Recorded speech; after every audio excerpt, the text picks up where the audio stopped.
यह मान लिया जाए कि चतुर्वर्णी व्यवहारिक है और फिर भी यह निश्चय पूर्वक कहूँगा कि यह एक बहुत दोषपूर्ण व्यवस्था है कि ब्राह्मणों द्वारा विद्या का संवर्धन किया जाना चाहिए और क्षत्रिय को अस्त्र शस्त्र धारण करना चाहिए और वैश्य को व्यापार करना चाहिए और शूद्र को सेवा करनी चाहिए। हालांकि यह एक श्रम विभाजन ही तो था। क्या इस सिद्धांत का उद्देश्य यह था कि शूद्र को धन संपत्ति आदि अर्जित करने की आवश्यकता नहीं है? यह था कि उसे संपत्ति आदि अर्जित करने ही नहीं चाहिए। यह बहुत ही दिलचस्प प्रश्न है। चतुर्वर्णीय सिद्धांत के समर्थक इसका पहला अर्थ यह निकालते हैं कि शूद्र की धन संपत्ति आदि अर्जित करने का कष्ट क्यों उठाना चाहिए। यह है कि तीनों वर्ग उसकी सहायता के लिए मौजूद है और शूद्र को शिक्षा प्राप्त करने की परवाह ही क्यों करनी चाहिए, और जबकि वह ब्राह्मण में मौजूद है। यदि शूद्र को लिखने पढ़ने की ज़रूरत होगी तो ब्राह्मण के पास जा सकते हैं।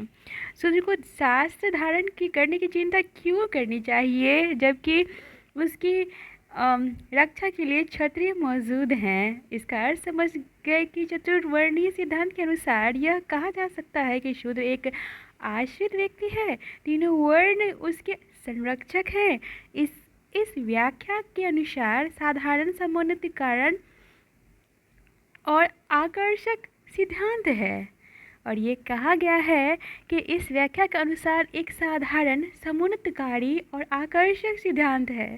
चतुर्वर्णीय की कल्पनाओं पर जोर देने वाले दृष्टिकोण को यह सही मान लेने पर मुझे यह वर्ण व्यवस्था ना ही स्पष्ट दिखाई देती है ना ही सरल दिखाई देती है। उस स्थिति में क्या होगा कि ब्राह्मण वैश्य क्षत्रिय विद्या प्राप्त करने पर तथा वीर सैनिक बनने पर अपने कर्तव्यों को छोड़ दे। इसके विपरीत मान लीजिए कि वे अपने कर्तव्यों का पालन करते हैं किंतु शूद्र प्रति या एक दूसरे के प्रति अपने कर्तव्यों का उल्लंघन करते हैं। तब शूद्र का क्या होगा? तब तीनों वर्ण उसकी सहायता न करें, यह मिलकर उनको दबा कर रखे। उस स्थिति में शूद्र और वैश्य क्षत्रिय और हितों की रक्षा कौन करेगा, जब उसकी अज्ञानता का लाभ उठाने वाला ब्राह्मण ही हो। शूद्र तथा मामलों की ब्राह्मण वैश्य स्वतंत्रता की रक्षा करने वाला कौन होगा, जब लुटेरा क्षत्रिय हो।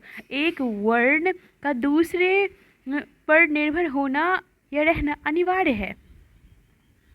कभी कभी एक वर्ण को दूसरे वर्ण पर निर्भर रहने दिया जाता है, लेकिन परम आवश्यकताओं की स्थिति में एक व्यक्ति को दूसरे पर निर्भर क्यों बनना चाहिए। शिक्षा प्रत्येक व्यक्ति का प्राप्त करनी चाहिए और रक्षा के साधन सभी लोगों के पास होनी चाहिए।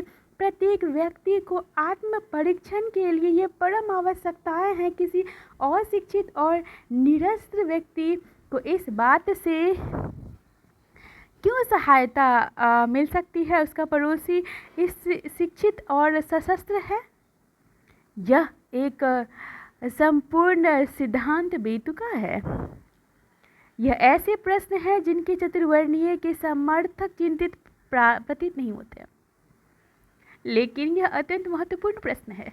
यदि चतुर्वर्णीय के समर्थकों ने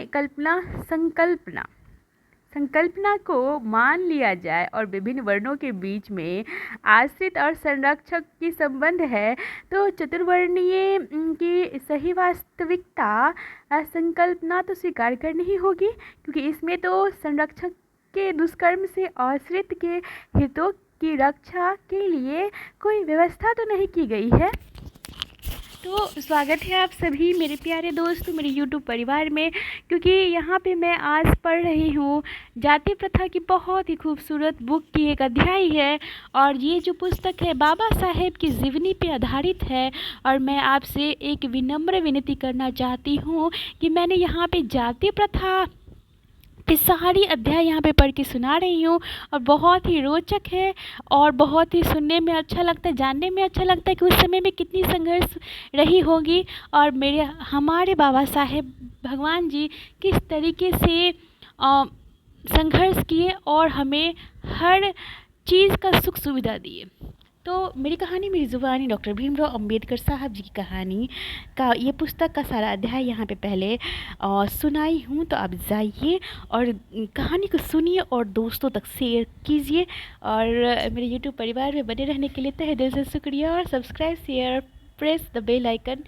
Do not forget to press the bell icon so that you will get the notification of upcoming videos. Thank you, and thank you my YouTube family.